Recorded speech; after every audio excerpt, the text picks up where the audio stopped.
I was greatly in favour of the G8 deal that was signed to put our foreign aid into law.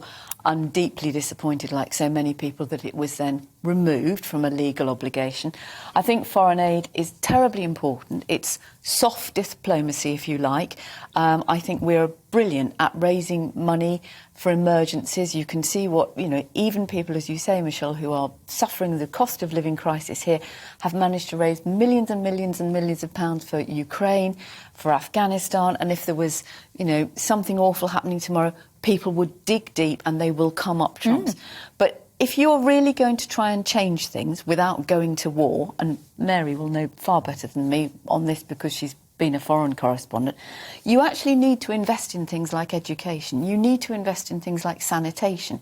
You need to invest in things like we were just talking about children, in infant, mother and baby care, to stop rising levels of infant mortality.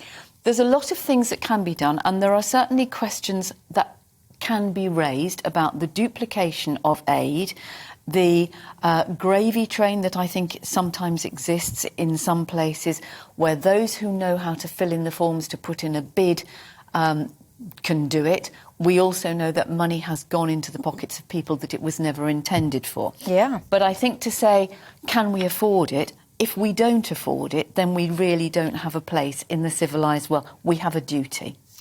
Jake, see, I don't agree with what Jo says about the whole enshrinement in law. I think if you enshrine a spend target, on whatever topic it is, by the way, if you say to someone, you have to spend, let's just say £1 million, I'm being silly with the numbers, but let's just say if you have to spend £1 million, you know that what will happen is that the closer and closer and closer you come, so essentially cut-off day, budget day, whatever you want to call it, people are going to be sitting there going, oh, God, I had to spend £1 million, I've still got 200,000 left, you'll do, yeah, tick, I've met the law. Whew. And I think it is that enshrinement in law that creates stupidity when it comes to spending and poor outcomes and all the rest of it. What's your view on it all?